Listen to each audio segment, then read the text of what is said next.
샘토 가족 여러분 안녕하십니까? 샘토지기 김덕계 목사입니다.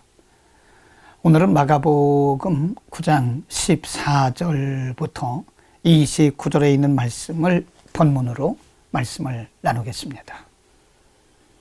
오늘 본문의 말씀은 예수님께서 산에서 내려오셨을 때에 산 아래에서 일어났던 일을 배경으로 하고 있습니다. 예수님은 어느 날 베드로, 야고보, 요한을 데리시고 산 위에 올라가셔서 온전한 모습으로 변화되셨습니다. 그리고 그 산을 변화산이라고 이름합니다. 예수님께서 제자들을 데리시고 변화되신 그 모습을 보여주신 것은 앞으로 예수님께서 십자가를 지시고 죽으신 이후에 부활하실 모습을 베드로, 야고보, 요한에게 대표적으로 미리 보여주신 것입니다. 그리고 베드로와 요한과 야고보를 데리고 산 아래 내려오셨을 때에 산 아래에서는 많은 사람들과 그리고 서기관들, 제자들이 함께 모여서 무엇인가를 변론하고 있었습니다. 예수님께서 이렇게 묻습니다. 16절 말씀에 예수께서 물으시되 너희가 무엇을 저희와 변론하였느냐 라고 말씀하자 17절 말씀에 보면 무리 중에 하나가 대답하되 선생님 벙어리 귀신 들린 내 아들을 선생님께 데려왔나이다. 18절 중간쯤 보면 내가 선생의 제자들에게 내어 쫓아 달라 하였으나 저희가 능히 하지 못하더이다 라고 말씀드렸습니다. 그때 19절에 보면 예수님께서 저희들의 믿음 없는 것을 보시고 매우 한탄하셨습니다. 그리고 그 아이를 데려오라고 말씀하시면서 그 아이에게 있는 귀신을 내어 쫓았습니다. 이 아이는 귀신 들려서 말도 못하고 들을 수 없는 그런 아이였습니다. 예수님께서 그에게 있는 더러운 귀신을 내어 쫓으셨습니다. 25절에 보면 예수께서 무리에 달려 모이는 것을 보시고 그 더러운 귀신을 꾸짖어 가라사대 벙어리 되고 귀먹은 귀신아 내가 네게 말하노니 그에게서 나오고 다시 들어가지 말라 하시니 27절 예수께서 그 손을 잡아 일으키시니 이에 일어나니라 라고 말씀합니다. 이 아이는 귀신 들려서 말도 못하고 듣지도 못하는 그런 아이였습니다. 그러나 예수님께서 이 아이에게서 귀신을 쫓으심으로써 이 아이는 완벽하게 치유가 된 것입니다. 예수님의 제자들이 예수님께 물었습니다. 28절 말씀에 보면 집에 들어가심에 제자들이 종용이 묻자오되 우리는 어찌하여 능히 그 귀신을 쫓아내지 못하였나이까. 29절 말씀에서 예수님께서 이르시되 기도 외에 다른 곳으로는 이런 류가 나갈 수 없다라고 말씀하십니다. 여러분 오늘 본문을 통해서 성경은 우리에게 두 가지 중요한 말씀을 가르쳐 주십니다. 하나는 신앙은 이론이 아니라고 하는 것입니다. 예수님께서 산에서 내려오셨을 때에 서기관들과 그리고 귀신 들린 아들을 데려온 사람과 주변의 많은 사람들 그리고 제자들이 함께 모여서 이 아이에 대해서 변론했을 것입니다. 아마도 귀신을 쫓는 것이 옳은 것이냐, 귀신을 누가 쫓을 것이냐 하는 여러 가지 이론적인 문제를 가지고 변론했을 가능성이 큽니다.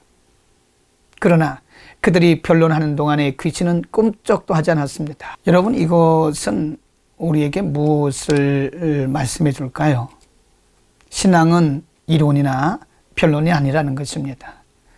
예수님께서 산에서 내려오셨을 때에 제자들과 서기관들과 그리고 많은 무리들과 귀신 들린 아이에 대해서 변론했을 것입니다. 특별히 유대교의 지도자였던 서기관들이 귀신론에 대해서 말했을 수도 있습니다. 귀신을 어떻게 쫓을 것이냐, 귀신이 존재하는 것이냐, 등등 여러 가지 이론적인 변론을 했을 것입니다. 그러나 그들이 변론하는 동안에는 귀신은 꿈쩍도 하지 않았습니다. 그들은 귀신에 대한 어떤 이론적 지식이 있었을지 모릅니다. 그러나 믿음으로 그에게 명령하기까지 귀신은 꼼짝도 않았습니다. 여러분, 신앙이라고 하는 것은 이론이 아닙니다. 신앙은 지식에 그쳐서도 안 됩니다. 우리가 신학적 사상 또 신학적 이론이 중요하긴 합니다. 그러나 그 이론과 그리고 신학적 사상이 귀신을 내어쫓거나 사람을 온전케 할 수 있는 것은 아닙니다. 믿음으로 행하는 기도가 예수님께서 이렇게 말씀하셨습니다. 29절 말씀에 기도 외에는 다른 곳으로는 이론주가 나갈 수 없다라고 말씀하셨습니다. 우리가 아무리 이론적으로 변론을 하고 이론적으로 이해를 한다 할지라도 믿음으로 기도하지 않고 믿음으로 선포하지 않고는, 믿음으로 명령하지 않고는 귀신은 나가지 않습니다. 우리에게 필요한 것은 기독교에 대한 이론이나 신학적 사상이나 변론이 아닙니다. 이론과 변론은 오히려 우리의 영성을 약화시킬 수도 있는 것입니다. 두 번째, 오늘 본문을 통해서 성경은 우리에게 무엇을 말씀해 줄까요? 23절에 보면 예수께서 이르시되 할 수 있거든이 무슨 말이냐? 믿는 사람에게는 능치 못할 일이 없다라고 말씀하십니다.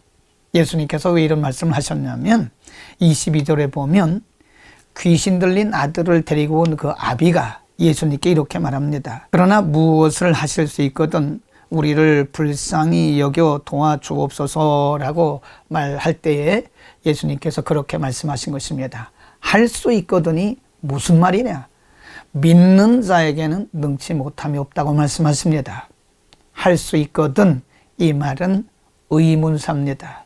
어떻게 보면 인간의 의심, 불신앙을 표출한 것이기도 합니다. 이 말씀 속에는 누구든지 믿음으로 나오는 자들에게는 모든 가능성을 열어놓으셨다는 말씀이기도 합니다. 믿음 없는 세대는 언제나 이론에 그칩니다. 믿음 없는 세대는 기도도 이론적으로만 합니다. 그러나 믿음의 기도는 능력이 나타난다는 사실을 알려주신 것이고요. 믿음에는 언제나 하나님의 능력의 가능성이 있음을 보여준 것입니다. 그렇습니다, 여러분. 하나님은 믿음으로 나오는 자들에게는 모든 것에 가능성을 열어두셨습니다. 우리가 예수님께서 환자를 고치시는 장면을 봐서도 알 수 있습니다. 많은 경우에 예수님은 내 믿음이 너를 구원했다라는 말씀을 참 많이 하셨습니다. 사람들이 보기에는 불가능해 보이고 사람들이 보기에는 불치병인 것처럼 보이나, 그러나 믿음을 가지고 나온 자들에게는 예수님 언제나 치료의 능력을 베푸셨습니다. 지금도 하나님의 능력은 믿고 나오는 자들에게 가능성을 열어주십니다. 우리의 변론하는 지혜나 지식이나 신학적 사상, 이론이 문제가 아니라 하나님의 말씀을 그대로 믿고 예수 그리스도의 이름의 권세를 믿고 선포하는 자에게 성령의 능력이 나타나는 것을 믿고, 오늘도 이론적인 신앙이 아니라 사실적으로 믿고 하나님의 능력을 경험하는 하루가 되기를 축복합니다. 기도하겠습니다. 거룩하신 우리 아버지, 이론과 변론에는 하나님의 어떤 능력도 나타나지 않은 것을 우리가 압니다. 제자들과 서기관들이 귀신 들린 아이를 놓고 변론하는 동안에 귀신은 꿈쩍도 하지 않았지만 예수님께서 능력으로 명하셨을 때에 귀신이 나갔던 것을 우리가 압니다. 우리들에게 기도의 능력을 부어주시고 우리의 믿음 없음을 용서하소서. 우리에게 큰 믿음을 주옵소서. 믿는 자에게는 능치 못함이 없다고 말씀하신 주여, 오늘도 믿음으로 행하여 하나님의 능력을 경험하고 증거하는 하루가 되게 하옵소서. 예수 그리스도의 이름으로 기도드립니다. 아멘.